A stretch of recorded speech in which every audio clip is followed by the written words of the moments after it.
mercy, what a stop! My goodness, what a save! What a save! What a glove save there by... What a stop! Looked like a sure goal. You talk about an A-plus save and maybe the save of the night. Welcome to the Goalie Science Podcast, the podcast where we try to bridge the gap between goaltending science and peak performance. I'm your host, Dr. Jamie Phillips, a physical therapist and goalie performance specialist. I'm joined as always by Dr. Ben Cernick and goalie coach Derek Fujian. Whether you're at home, at the rink, or in the car, grab a cup of your favorite beverage and let's drop the puck on this week's episode.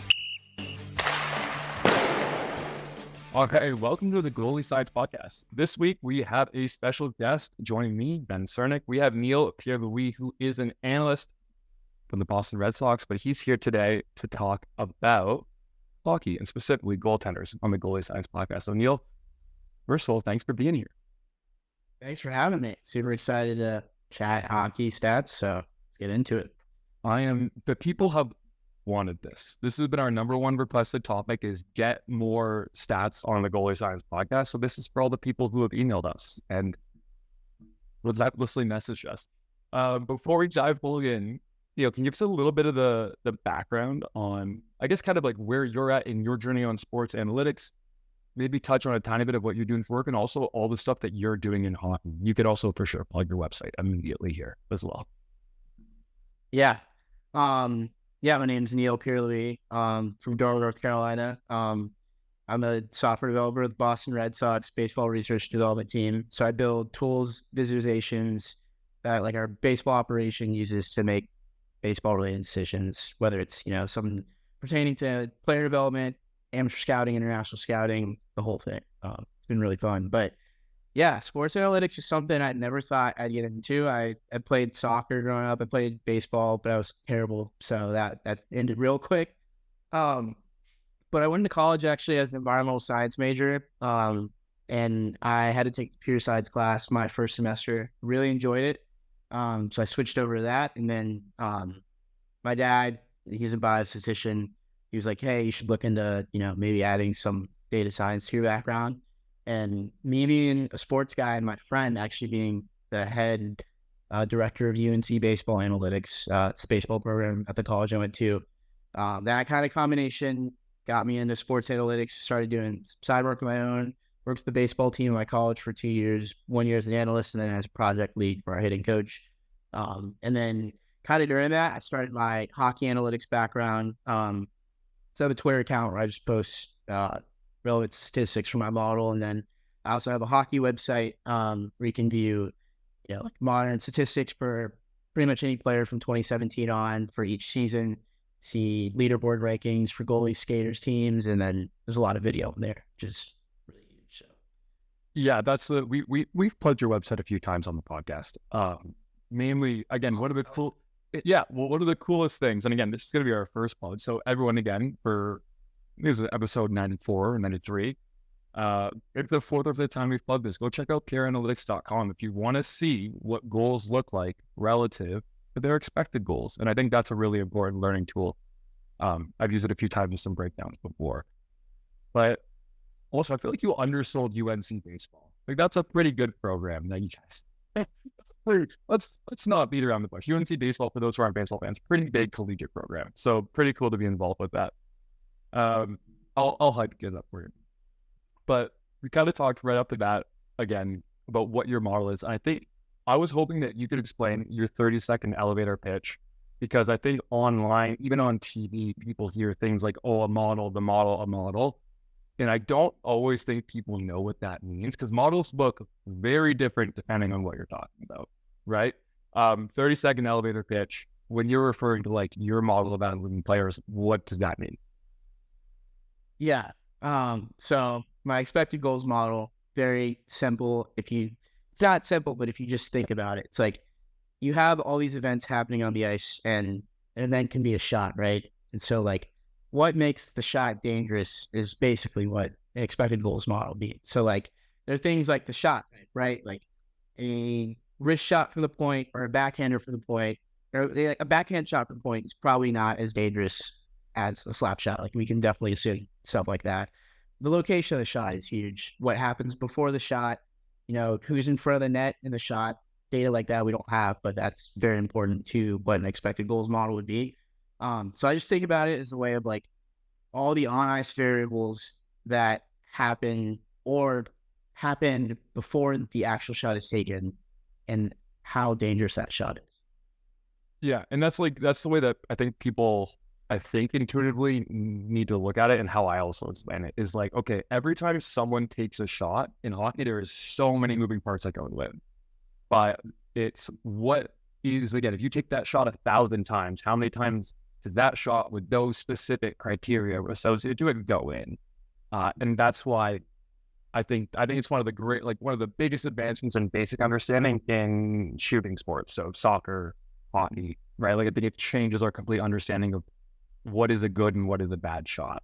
And we're actually able to define good and bad with actual probability, right? Like a shot that goes in 1% of the time, not good overall. When you think about how many shots teams get in a game, obviously, but it's not the only factor, right? Maybe it's a 1% shot, but maybe it creates a rebound 10%. And then it's like, that's how you can start building on those layers. And that's where I think it's got most of its value, is understanding, okay, should I take this shot or should I try something or just do literally anything else than take that shot, is those simple cutoff that I always use. When as you've kind of gotten into all of this, what would you say is the favorite thing that you've seen? Your favorite thing in modern statistics. So before the show, I kind of mentioned it. I've started calling it modern analytics, modern statistics, instead of advanced analytics, because not everything is advanced. Things like micro stats, how many times a player comes over the blue line carrying the puck, is not an advanced concept, but it's really important. Like, it gives you a really good understanding of who's carrying the puck and doing what. If you had to pick one, putting on the spot a lot of times today, what's your favorite, maybe your favorite thing about modern stats, whether it is your favorite stat or just your favorite thing generally about it? Yeah. And this one's more hockey related than baseball, although I think a lot of people in baseball think we've figured out everything, and I don't think that's the case. But I will say it's closer to that than hockey. I'd say my favorite thing is like the thing that isn't there. It's like all the stuff we don't know. I feel like going into it, you don't really kind of have a sense of like how much we do, how much we don't know. But like, after like creating these models and seeing, okay, like this team had more expected goals than the other team. Like, is that the formula? And it's not, right? Like, we've seen that so many times. And I think that's really exciting, right? It's like we've done all this work and we realize that we can only explain like not even what 30% of the wins are, or what makes a win, how much luck is involved in the sport. How do you cut that down? So I think that's really exciting because there's a lot of work to be done. Obviously, like, we're very limited with like what the NHL gives us, but I still find that super exciting. Like, we just don't know a lot. So yeah, and like I fully agree. So like I talked a little bit about this in the show, but like as part of my work at the university, we built an expected goals model for our women's hockey program. And the reason we built one is because women's hockey is not men's hockey, right? Like, it's very, again, mostly the same rules, very different scoring profile. And that's why you need models like to pick that. But again, for people who don't maybe know this, the NHL does release some amount of public information, but they keep a lot hidden. They have a lot more than they let people have. That's probably one of the biggest things, is they have a ton of data information. So if anyone who works at the NHL wants to come on the show and tell us more about your secrets. But there's a lot of information, but they limit a lot of things. So that's why one of the biggest complaints I see about public models is people say, well, they don't talk about screens and they don't talk about pre-shot movement. Like, if a puck goes back door on a pass, we don't have that information. So I know that is one of the biggest complaints about models, but public models are still really good. Like, way better than just flipping a coin on a shot, and way better than just counting shots generally, right? Like, all the typical counting stats you get in the game. And I think, for everyone who's playing hockey growing up, like all the little goalies listening and all our junior goalies, everyone always tells me your save percentage. Oh, I stopped 33 shots today. I'm sorry, I don't care. And I say that as a coach too these days. Is like, anytime a goalie will tell me how many saves they make, first of all, I absolutely hype them up. Roy makes 50 saves. I don't care if they were 50 dump-ins. You made 50 saves, congratulations, especially our younger goalies. But as they get older, our junior, our college goalies who are training with us, it's always like, okay, did you make 27 point shot saves though? And so I say all of this to say is I'm going to put you again on the hot seat. Tell me why we shouldn't care about goalie save percentage, or surprise me and tell me why we should. At the NHL level, why should I not care about, anyone's save percentage, or should I care? Yeah. Save percentage is interesting. It's like you assume every shot is the same quality, right? And there's a lot of issues with that. Obviously, like every shot is not the same, right? And if you play for a team, I think the Hurricanes are a great example of this. I can't off the top of my head get any save percentages, but they've been a team historically where they're analytics darlings. Like they keep teams out of the slot area, the high danger scoring chances, and they don't give up a lot of chances. And so if your goalie could in a game like that have a great performance or it's seemingly great performance, right? And I think shutout in any performance, good, you did what you're supposed to do. But let's say you stop 20 high perimeter shots, nothing dangerous. You get 2 chances in tight, you stop them. Everyone looks at that game wow, amazing save percentage, and the defense should actually be getting credit for that, Mm-hmm. So I think there's a lot of danger there. I don't think it's necessarily I know a lot of people tend to throw that stat out completely as noise. I don't think that's what you should be doing, but it's just not as descriptive of the goalie's play as I think something like goals saved above expected, where you're actually seeing the chance quality, or maybe you break it down by save percentage against different events, low danger, medium danger, high danger chances. But yeah, I'd say that's kind of the danger there. It's not as if it's a bad stat itself. It's just you're missing context, which is huge, and that's huge, right? If you want to acquire a goalie, or you're looking at the free agency market, trade market, you're not necessarily looking just for save percentage. You're not going to have that same defense that team has. So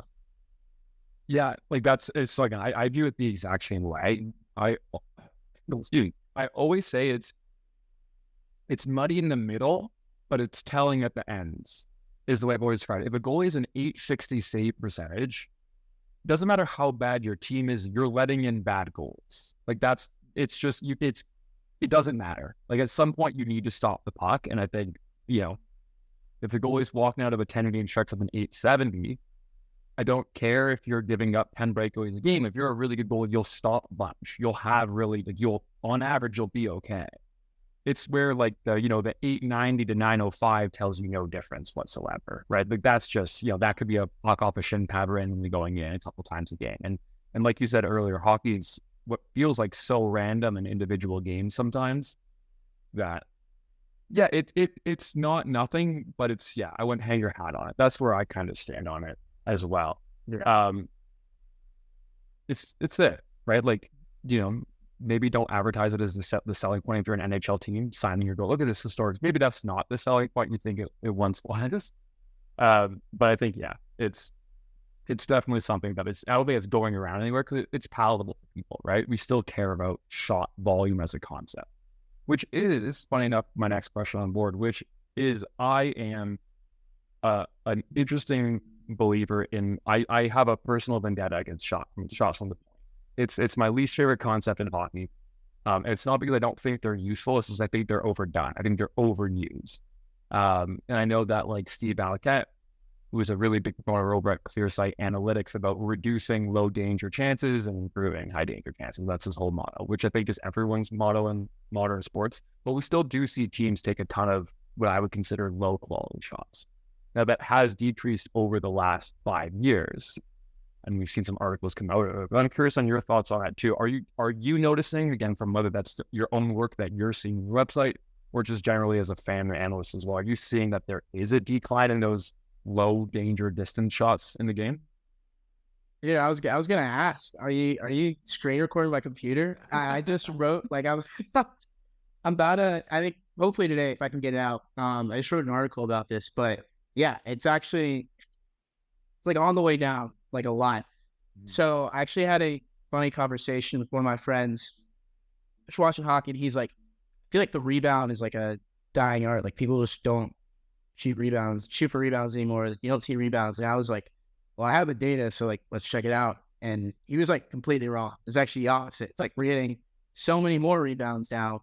And I was thinking, okay, why would this be the case, right? Like, and then it hit me. It was like, oh yeah, these teams, like you're not seeing like, this isn't the 80s or the 90s where you can be a goalie from, the equipment's different. Like you can be a goalie from the point. It's like these goalies are crazy now. And so teams are taking less shots to the point. And I was like, all right, let's see if that's true. And you'll see a pretty cool animation, like a heat map of all the shots every year. And you can just slowly see the point shots just like dying out year by year. It's pretty cool because it's led to this like offensive revolution we're seeing now where like, scoring is up. These teams are generating shots, close to the net, like I don't play goalie, but it just makes sense, right? You have less reaction time. The puck comes at you faster. It's harder to catch your trap, so you're fletching everywhere. But yeah, the point shot is definitely dying. As a fan, it's like it's weird. It's like sometimes you love just seeing someone absolutely wind up from there, but the probability person in you is like, why are we doing this? It's like there's maybe only. There's only a few players I trust taking that shot, and some of them have already retired. So it's like, I hate seeing that shot, even on the power play. But it's different there. It's like you if you have a guy screened, like Kreider, for example, get the tip. And then again, that's a shot not from the point. That's technically a shot in the slot. So yeah, it has its time and its place like that, but that time and place is shrinking like exponentially. So, it's the perfect storm for goalies too, right? Like the point shot being popular. You talk about again, like traffic is, and my co-host who's not here listed, Jamie Phelps, was a pro goalie for 4 or 5 years. I always forget how many years he played, but his biggest comment was always like every level that he climbed, whether he was playing the ECHL, then the AHL. He was always like the first thing that changed was just like now every shot had 2 layers of traffic. The higher level you went up, it was just like people were in front of the net. And that's why we have this massive goalies now, because they get hit more on shots where there's traffic, right? They're just physically bigger. They're going to get hit more. And that was the goalie response, or the team's response is let's get bigger goalies who aren't going to give up these chances 10 years ago. And we stayed big. And now teams are like, well, bad news. We're not going to shoot those anymore because we know those don't work. I did a little bit of digging again, and I didn't even work in women's hockey, men's hockey these days. I did a little bit of digging, but like the rebound percentage creation from a shot, again, I binned it between greater than 30 feet and within 27 feet, so I left a little gray zone. I just ignore. It was like a 5-fold rebound probability difference. Like if you took shots from outside 30 feet in women's professional hockey, the goalies were like, thank you, goodbye. Like there's nothing happening with that play. If you took a shot from within 25 feet, and now there's rebounds everywhere. And it's like we said, reaction time is tighter. Normally, if you're getting a shot within 25 feet, that might be off a rush, that might be off a pass into the slot, and those chances are inherently more dangerous because it's harder to get the puck into those positions, which means you normally have to do more to do it, right? But it's like, I think that kind of ties into what, that every year for the past 5 years, goalies have been freaking out because save percentage is going down. We just talked about save percentage, but it's because the bad shots are decreasing and smarter shots are increasing, right? So the movement around expected goals, right? The probability of all the shots in it being resulting in goals hasn't moved very much. If anything, it's gone up a little bit, I think, over the past few years. But save percentages, but overall shots have stayed the same. Teams are just taking better shots, making goalies' lives harder. They're not playing worse. They're just dealing with harder situations, right? Yeah. I was gonna say because my reaction was like, oh, more rebounds. Like, I guess teams are shooting more, but that's not the case. And it's like, that's when it's like a constructed effort. It's like teams aren't, on average shooting, like you said, shots have stayed the same every year. Obviously, not total wise. Like we've had a couple COVID years here and there, but per game, they're like roughly the same. And it's like, yeah, they're getting smarter. They're shooting more and tight, more east-west instead of, just take the shot for the point.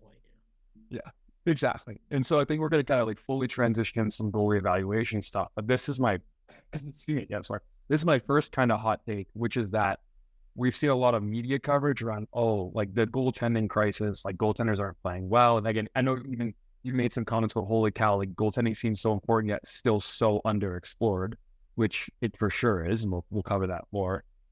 But my biggest kind of hot take on what's been happening is that offensive players have gotten one, more skilled.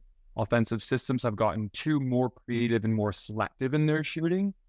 And it hasn't necessarily been goalies not reacting, but I think it's been defensive structure that hasn't changed in response, right? Like you'd suspect, okay, offense is trying to do, trying to get shots more in, trying to create more east-west, even closer to the net, but they're just getting it, right? It's not like they're trying to, and they're successful. So goalies, I always say this, especially as a coach, but also in like my analytics work, it's like, it's a reactive position. You have to react to the defensive structure in front of you. It's like, in my opinion, having a bad offensive line as a quarterback. If you have a poor defensive structure, it doesn't matter if you're prime Peyton Manning. Like the pressure's on you in a second, you're going to get sacked. So I know that's been, actually there was a paper published about power play structures using some pretty cool analysis by Eric Elsky and some of the group over in Carolina. But like that's been my biggest thing. And I don't know if you have anything, but I didn't know, as far as I know, there's no public models that have looked at, using computer vision to look at defensive analysis, because that's a lot of work to do something, like so much work to try to get anything out there. But again, through your experience and what you've seen, kind of curious on your thoughts, because I know it's a bit of a hot take, so we don't have the data available to really show that, right? Yeah, it's tough. And I think I agree. Like we've seen, obviously the chances are getting more dangerous, but you'd expect, and the league definitely obviously lags a bit to certain changes. So maybe we'll see it in the next few years, but like you think eventually you'd get like some type of pushback, defensively. And I wonder if part of it too is like, just depending on like, certain matchups and stuff, like it just might not even be like possible, like, yeah, just the way some of these coaches, how they line match and everything, and the talent offensively, it's like, I feel like even that has exceeded, some of these defensive structures. And then on top of that, you put like, obviously some of these coaches, they're still like old school, maybe run a defensive system that was great when scoring was down in like, 2013, 2014 versus, something like now. So yeah, it's interesting. Yeah, I like the Peyton Manning analogy. It's like, I feel like, especially with public models, like there's a lot of, like cross crease chances and stuff that's getting these goalies moving everywhere that it's like so underrated. And it's like, can you even blame the goalie for that, giving up that shot? It's like, it's an east-west pass to a one-timer from like Austin Matthews. It's like that chance is way more dangerous than what, like that supersedes the limitation, like any statistical model I have. So, yeah, it's pretty interesting. And I there's something I want to do research for a while on it. It's like kind of like the Bruins system. And I guess we're seeing cracks in it now, but it's like, and the Canes are similar this way. It's like you have a goalie play for those two teams. They come from some other team playing like pretty poor, and then they go to this team and they're suddenly like they can't give up a goal. It's nuts. And it's like I'm so curious how I haven't kept up with Ottawa that much this year, but how Olmark will perform on his contract, because it's like, that defensive system is very different from what he's seen in Boston, and then it might honestly be similar to what he saw in Buffalo and when he kind of struggled there. But yeah, like I've always been pulled up research. I've goalie to goalie. Yeah, sorry, that little internet lag there. It's back. But yeah, while you were talking, I pulled up Walmart's season so far. I just pulled it up on MoneyCuck. Sorry, I'm not using your website. Is that like about 2 goals under expected? Now again, Ottawa's only given up 9.3 expected goals against in its 5 games, which seems like shockingly low. Like that's astoundingly low. And I think to kind of give people a perspective, we talked about, again, your website and other public websites and resources on the show a lot, for people to understand like what goes into expected goals. And in all these public models, distance to the net is the biggest driver. It's always going to be, because it's one of the big data points where, if you think about where a lot of goals come, it's like a loose puck lying in the crease and someone jabs it in, right? Or that backdoor tap in where you're wide open. So you're like 2 feet away from the net. So, you see that a million times in all the shots, and now distance to the net pops out as like one of the biggest drivers of that. So a lot of the times I'd say that a lot of public models are pretty good proxies as like, where do teams get pucks to the net or not? And then obviously there's like transformations. Like some models have rush shots built in to be more dangerous, right? Because, on average, if you're coming into the offense, if you're getting a shot within like 5 or 6 seconds of the last event happening at the other end of the ice, that's probably a rush, right? There's an applied probability that's probably. But yeah, I think to kind of go back to what you were saying before, that's like, I think we're the biggest. We talk about the system quarterback in football. I think we have system goaltenders for sure. And it's like, I think that is I think that's probably something that needs to be more explored. Like, I really applaud Carolina's approach where they're like, well, we can get really good defensemen and then pay our goalie $3 million and have the lowest goalie budget in the league. But now we have 4 defensemen at $7 million, and now the middle of the ice is never available, because we just paid the best defensive defenseman in the middle of the ice that we could, which is 100% a strategy that's worked for them pretty well the last 5 years. And then on the other hand, I find this very funny. So maybe this is going to be a side topic, but for those people who don't know, I've talked about this before. 10 years ago, Carolina's current GM Eric Colston published a paper on zone entries, talking about carrying the puck in versus dumping the puck in. And their project with some other really cool people in hockey found that carrying the puck in was like an incredibly amount more valuable than dumping the puck in, like a remarkable difference. And now Carolina's the team that dumps the puck in most in the NHL, which like, to me brings me no greater joy than organization. And again, there's coaching philosophy, but an organization acknowledging what their players can and can't do.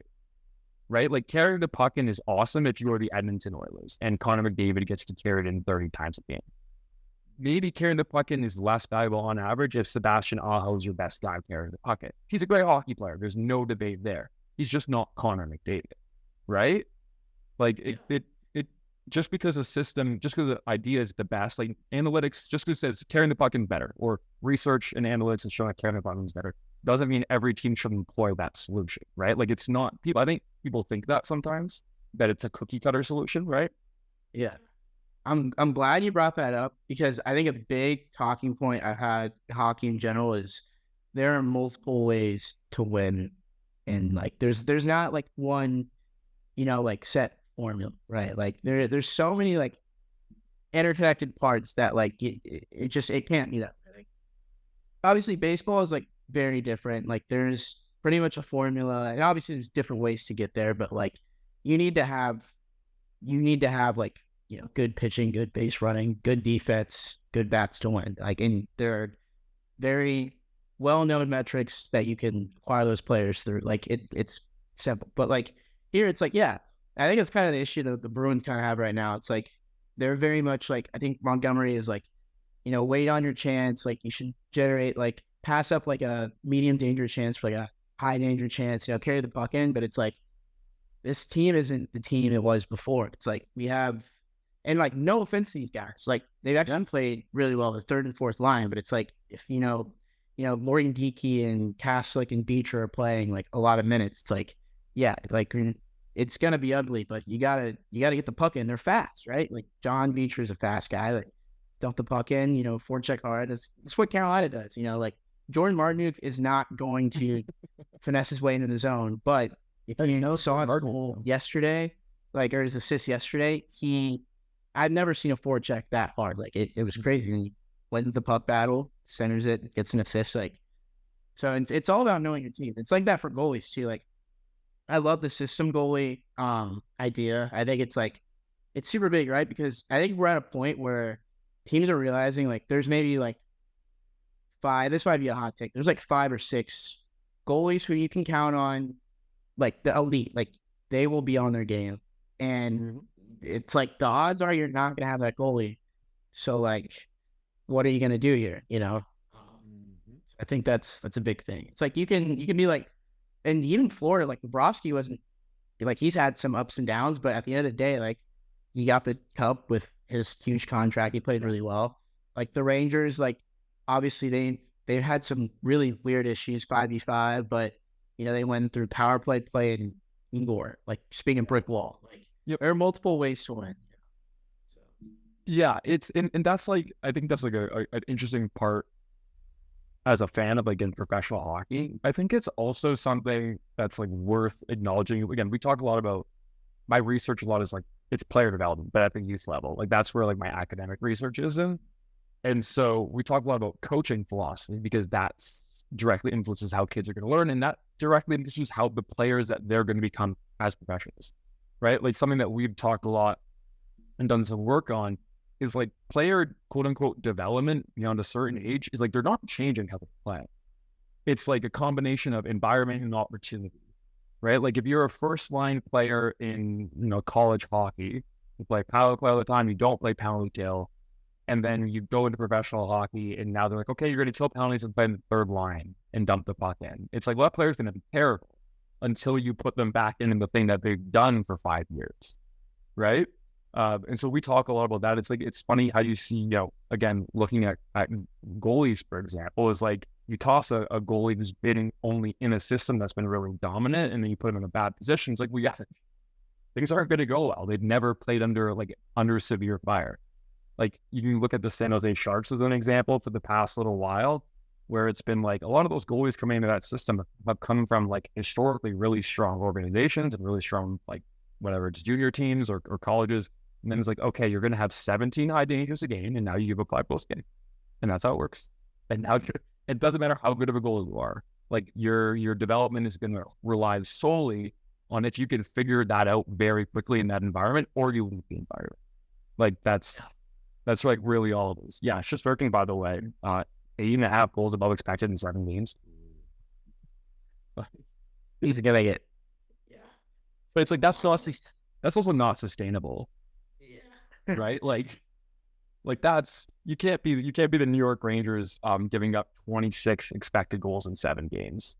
That's not a sustainable solution either. Dude, that game against Washington, I think he got pulled, but he gave up 4 goals and still came out the cold. Yeah, like it was crazy. I was like, that's not good. No, it's not. I think this is a kind of a good time to hop into this. Is that so? Right now, one of our best, we'll call it again, advanced or modern tools to evaluate goalies is goals saved above expected. And whether that's a public model or a private model, very few of those models incorporate what the goalie's actually doing. Like I know a couple private models include a variable, either yes or no, goalie moving. Like that's a variable for them. Like, is the goalie in motion, which makes sense. Like as a coach, as a goalie myself, it's harder to make saves when I'm moving than when I'm standing perfectly still. That seems pretty intuitive again. But so I think we both agree that goals saved above expected is better than save percentage, which are both a lot better than goals against average, and which are probably both better than minutes as evaluation tools. Like, you can kind of slowly build up from there. What do you think is like, how do you feel about goals saved above expected as a stat that doesn't include anything about the goalie, but only includes the shot? And I'll add maybe a little bit of a caveat that like Micah McCurdy, who we've talked about a lot in the show before, his kind of like baseline assumption around expected goals is that a player has made the decision this year taking into account what the goalie is doing. And I don't know how I feel about that, but I like that that's like a declaration of his assumption around an expected goal. But I'm curious on your thoughts. Say goals in above expected. Good, still messy. What do you think? Yeah, I think it's good. Factors in shot danger. And I think you get a good baseline of like, how much work is this goalie doing? How much workload does this goalie receive in the game? But yeah, it's like, and I don't have like any goalie knowledge in terms of like, don't say that. Don't say that. You do. I do, but like I never played, hockey. It's like, but there's a lot of aspects that I think from a player development standpoint, like the model, I guess, really lacks that you could really improve on. Positioning is so huge, right? Like there's so many shots that, go in that I don't play goalie, but you see on Twitter, like goalie people are like, he shouldn't have been in like RVH or something. Like stuff like that, or like, your blocker positioning, reaction time. Like, I feel like those are things that they might not like necessarily improve the like correlation to the target variable of like is how dangerous is this chance, but more like what is like how like likely is the goalie going to stop this based on where they literally are in the net, or like how quickly can they move across. But I kind of like Micah's idea that like they chosen to take that shot. Yeah. Especially like when you think about like who's in net as well. Like I think that can really factor, especially in like a 7-game series. Like I'm sure like there have been times, in Carolina played New York last year where they're like double clutching certain shots or not shooting certain areas because it's like, yeah, this is not going in. Yeah. Also, the fear of getting like a massive Shesterkin windmill on national TV in front of a million people. I can't like.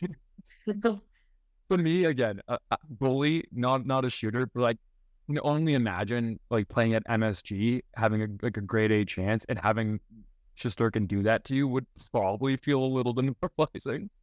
Like, I know it's fun for us watching, but yeah, like I think that's one of the biggest things that I've spent a lot of my time thinking around like how do we evaluate goalies going beyond like the subjective scouting criteria, right? Like I think we've done a really good job on player evaluation, whether that's scouting like younger players, junior players, into like early pros. I think there's been lots of great work by people who have, we'll call it like whether it's microstats, so passes to the slot, zone entries. If you're a defender, how many times do you break up a 2-on-1?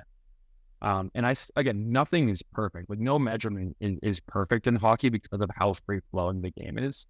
Like my most recent one that I think is up for debate is if in some advanced companies, some companies that do evaluation, if a defender is defending a 2-on-1 and they're the defense are defending, like the company will basically penalize the defender for giving up a zone entry. And I'm like, I don't know, like that person's kind of like you want them to step up at the blue line there because that's a breakaway otherwise. So I think I think that's important for people to know is like there is still the importance of in the context of watching the game. No measurement's perfect, but measuring stuff is better than just watching the game and basing it off what you think you remember. But when it comes to goalies, we have I would say we have microstats for players. We have no microstat capabilities for goalies, and it's something that I've toyed around. Even talking with some people who work for different teams about like that's probably maybe a next direction is like what are goalies actually doing. When you do that for like as part of our research for player development, like what are the actual actions and practices in games? How does that translate long term? But that's more from like an athlete development perspective. It's not from like who's a good NHL goalie. But I think that's the part that might be missing in some of this, where it's like, okay, we think of something like if we had a direct camera behind every time a player took a shot, you'd be able to get what in soccer is a KOS angle, right? KOS angle, where it's like how much net is visible from the ball or from the puck. And I think that would probably start explaining so much about a goaltender's ability. Like I saw a tweet last week being like, teams aren't working on computer vision models on goal, and it's like, why aren't they? They should be. Because I think, in my opinion, so this is free trade secrets for everyone out there, but that would be the biggest thing is like if you could understand why goalies get beat on clean shots and who gets beat consistently on those clean shots or on certain type of things because of their, like I think that would explain or provide so much more than what we don't understand now about goals, right? Especially quote unquote those weak goals that we see on TV. So I just throw a lot at curious on your thoughts on those. Yeah, I feel like, and like me coming from baseball, obviously, like player development is like that's how you get the edge these days. Like, so many teams have like all the same information, everything, but like ED is like really where I think where it's at. And I find it great, like hockey, at least my knowledge isn't kind of there. Like players, it's why you see a lot of players, peak early in their careers, right? There's not too much development going on. A lot of it, the development happens in game. And like you mentioned, it's like you're playing on the fourth line, like eventually you might develop into like that type of player instead of what your ceiling is. And part of it too is just like it's like baseball. We have so many minor league teams, and like players just have so much time, and it's like it's easy. It's easier. Like you can train outside the game. Obviously, it's not the real thing, but you can get close to the real thing in that sport than hockey.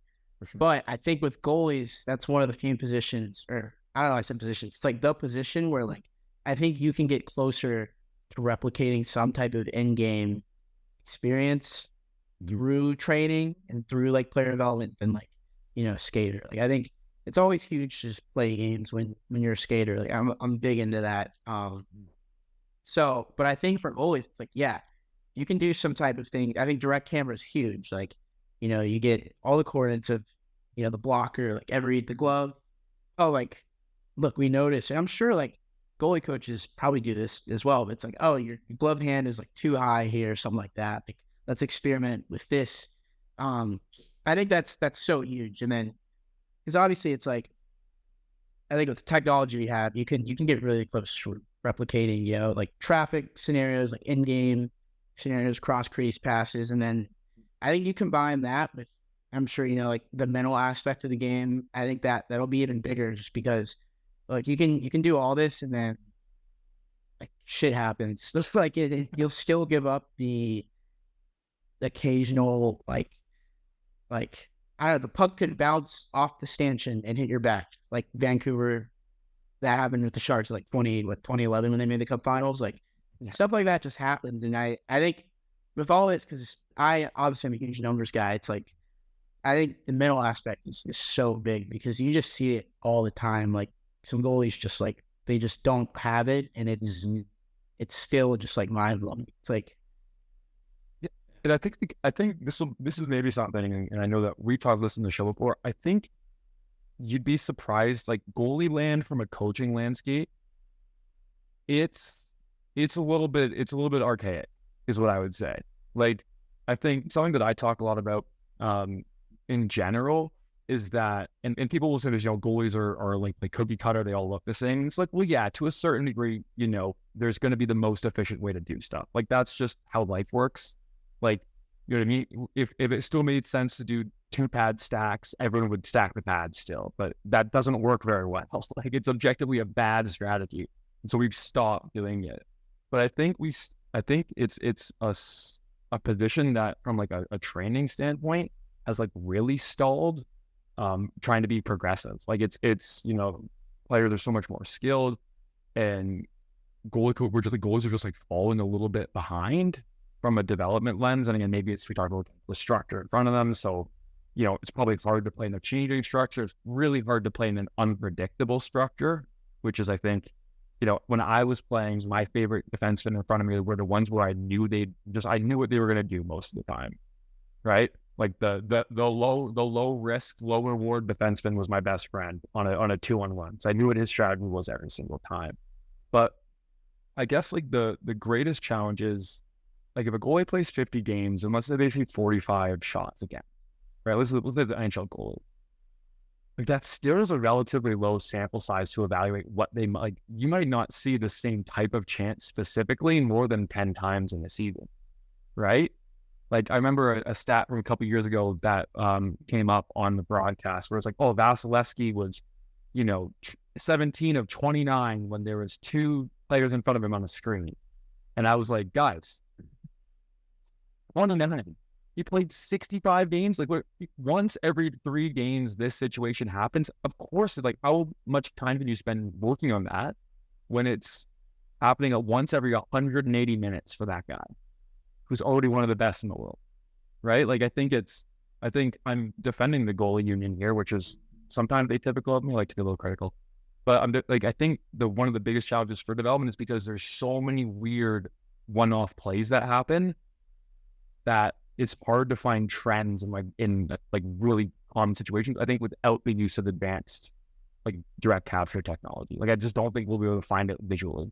So that's maybe my biggest hot take from. I think we're stalled a little bit technologically right now. So I don't know. Yeah. I mean, yeah, it's like, and even those 29 chances, like one of them, like you could have different players in front of the net that are taller, smaller. There could be another guy, that you're worried about that is a great scorer that, is somewhere else in the play. Yeah, I mean, you could even, like, your mind could just be elsewhere. Like that, there's just so many. And that's why, like I said, it's fun because it's so complicated, Yeah. So, Yeah. And I think that's fine. I think there's room for growth. Being mindful of time again. This has been fun. This is what I love to talk about. I always like to give the last 10 minutes for like any hot takes, anything that you think is, that you maybe said before, haven't said before, that you think about hockey. I'm going to maybe make it more specific on goaltending, but things either teams at the professional levels aren't doing, or things that you think are in the works or should be in the works. Because again, like I said, goaltending feels like a bit of a wasteland, at least in the professional landscape right now, outside of those 5-6 guys who have been pretty good for the past 5 or 6 years. yeah, I got a few. I think my first hot take is that I think the NHL like drafts the best out of any league. I think that for sure. It's like and part of that is kind of the way the game is, but then you look, it's like, I don't know, other than like Matthews, McDavid, that kind of those 2 years, like these players don't hop in and like dominate. Like it doesn't happen, but you look back at the drafts and for the most part, like these teams are like very much like they didn't really miss. I feel like the NFL, and granted, the NFL is so different because it's like everything is systems based. Like I still think Trevor Lawrence is a great quarterback, but that's just not going to happen there. Yeah. Meanwhile, like the 49ers have Brock Purdy playing quarterback. Like, it's different. But I think they do miss, and part of that is sample size as well. Then I think the NBA, it's like it's a lot different when you after the lottery picks and everything, and then in baseball, it's like that's like player development. I mean, you draft high schoolers, like you're not going to see them for like 4 or 5 years, So, but I feel like hockey, it's like the perfect storm. Plus, I think scouting departments, it's crazy. I feel like they did well before, analytics really became a thing. And I see teams like, I still think it's yet to be proven. Obviously, a lot of these guys haven't played. Like Carolina, they have a reputation of drafting really well, and it's like they use numbers there. And I think that's my hot take. I think teams draft really well. Like, I always look back at draft classes and I'm amazed, which is why I still can't believe the Bruins like in 2015 that but they three picks in a row, and I think DeBrusk's a hit. Like that's definitely a hit. He's a great NHLer, but it's like, I mean, Kyle Connor, like Shabbat, Barzal, like that probably extended their window by like 4 years, and they have like there's so many things there that I think about. But obviously it's all hindsight and everything. And then my other hot take, I still think Anaheim and Detroit, I still think they have like 3 or 4 years until they make the playoffs. That might be a long time, but like, it's weird with Anaheim too, because they've had all the picks now and the players seem good, but they're still missing a lot. And that's something I feel like I don't really like roster construction, like getting out of the rebuild is something I just find, I think it's a lot harder than people think. For that reason, I mean, yeah. No, those are great. I got one for each. So like some of the people that I work with, some of the research we do is on like this idea of talent identification, right? Which is basically just draft accuracy. We talked a lot about like the word like draft accuracy being probably the wrong terminology. Like, are you expecting a 5th round pick to hit? No. Like you're just literally not. So teams aren't inaccurate in the 5th round. They're just like, there's a distribution to how good people are. And it, you know what I mean? Unless you're drafting someone who, for whatever reason, is playing in the Dutch second junior league, who has, like there's no reason you see them. But it's like, yeah, I agree. Like, professional sports is a funnel, right? Like only the best are going to make it through the funnel to the top. 7 picks, 8 picks, 9 picks a year. Of course, a bunch aren't going to make the team. There's only 22 active roster spots or whatever the number is off the top of my head. 22 active roster. There's just not enough people to bring in 3 or 4 new developing players every year. It just doesn't make any sense. So I think you're right. I think on average, teams do pretty darn good. And even going back to the player development thing, maybe this is my reverse hot take, is like, people look at Nail Yakupov, like that, that whenever 2012 draft, Yakupov's a 93, as a bust. Go look at that draft class. Nail Yakupov was undoubtedly the best player to take first overall. Like, that was a no doubt, like, no questions asked first overall pick. That was like dead puck era. It's the same time Jamie Benn led the NHL with 87 points. Like, there was no one scoring for a while back then. Yakupov had 100 and some odd points in 60 junior games, led the OHL in scoring by a boatload. Like, at some point, that was an Oiler issue. That was a player development issue and a deployment issue. It was not a Nail Yakupov issue, right? Like, teams are pretty good at what they do there. And I think you mentioned it before, and obviously in baseball it's so different, but I think player development in hockey is still super underexplored from what that looks like, especially with the inconsistencies in like the AHL and the ECHL and those partnerships. I think people don't fully realize how messy that pathway is, right? Right? Yeah. I think, and yeah, it's one of those things. I think you'd be like, for like what we do, like a lot of our PD guys, like they've either played or they have a very great understanding of the game, and I think that's something that's necessary for hockey, right? Like a lot of skills or even skating. Like I don't know how what do you call it? How much you can grow your skating past a certain age, but like if that's a thing, right? Like that should be like a huge focus, right? So I think a lot of that I think is unexplored, because at the end of the day, it's like to win like in this league, you definitely need a surplus of like what you're paying for. I mean, with the hard cap, that's just like necessary, and it's like you can get more out of your guys that paying with that. Like you're investing in the team you have. Like I think that's the way I think about it, and I think that's what it should be. Right? So. Yeah, I really like that. And then I wanted to go back to say I agree with I think the Red Wings are a mess right now, but I think the Ducks are an interesting thing, and this is going to be a quick shout out to Cam Robinson from Elite Prospects. But him and I got in a disagreement like a year and a half ago about Lucas Dostal, the Anaheim's current starting goalie, because Cam called him like a surprise success story, which is really funny. Lucas Dostal has never failed anywhere. If anyone's, I always joke, if anyone's listening to the last 5 minutes of the podcast, if you want to go look at like a career successful goalie, it is like the young historical career of Lucas Dostal, who's a 2000, so like 20. That guy has never had a save. I can tell save percentage, has never had a save percentage under like 920. And again, I don't think it's a great statistic, but if you do it for 9 years across 4 leagues, I'm starting to believe in you a little bit, especially on teams that are objectively bad. Right? Like, anyways, Dostal's at 13.5 goals saved above expected in 8 games. And if you're getting goals, if you're 10, first of all, you're giving up 4 expected goals against in Anaheim, so you're probably not going to win very much. And for people, again, who are listening now, and maybe we can say this, like expected goals is way more correlated with winning than other things in the grand scheme of things. It's still not perfect, but it's a lot better than other things. But yeah, like if you're still giving up that and getting great goaltending and still not being super successful, I don't know. You might be pooched for a little while. Right?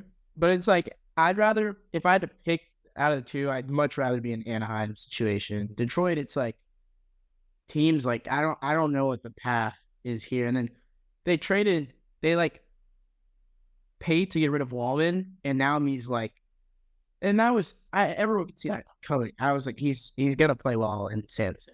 Yeah. Yep. Yep. And it's like the ISO plan is struggling a little bit. And yeah, that's tough. But I think all this, like, again, I love those hot takes. I think it matters. I think we're gonna see, it'll be interesting to see, there's rumors of a first round goalie pick this year again. For a WHL goalie, 6'5" goalie out of the WHL is 17. So that rumored to be a first round CHL goalie draft pick, which we don't historically has not been a good idea. I'm interested to see, like, selfishly, like historical precedent taking CHL goalies in the first 2 rounds is a bad idea. Because you're forcing them into a professional pathway really early. Now that's changing maybe with some of the NCAA stuff, and we talked a little bit about last week.